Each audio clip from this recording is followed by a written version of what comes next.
There are many different types of operators in Swift. We will start with one we have already used, the assignment operator. In Swift, this is a simple equal sign, and it is used to assign a value to a constant or variable. Let's take a look at how it works again. I'll just write let b is equal to 2, var a is equal to 1, and a is equal to b. What this does is declare constant b and assign the value 2 to it. In the second line, I declared a variable a and assigned the value 1 to it. And in the last line, I assigned the value of b, which is 2, to the variable a. So it's pretty simple.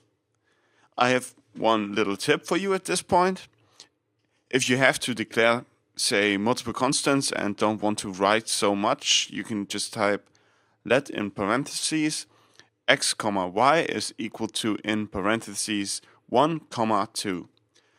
This declares two constants and assigns the two values. In this case, the constant x with value 1 and constant y with value 2. An easy way to save yourself some typing.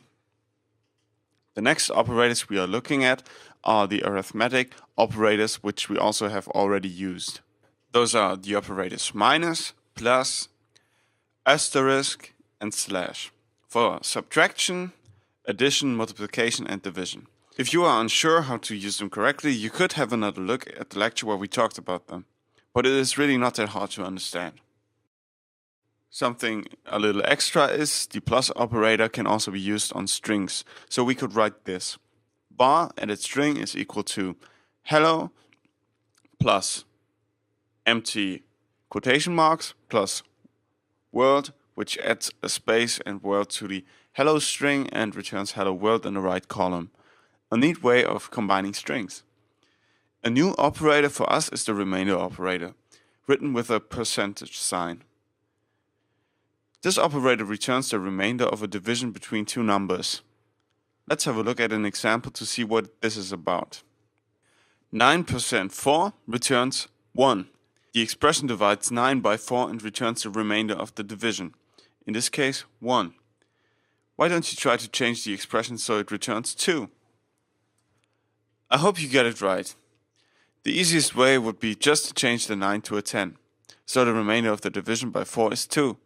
You could also have, of course, written an entirely new expression like 5% 3. If we think of the expression in a general form a%b, it is possible to give a negative value to a to get a negative result.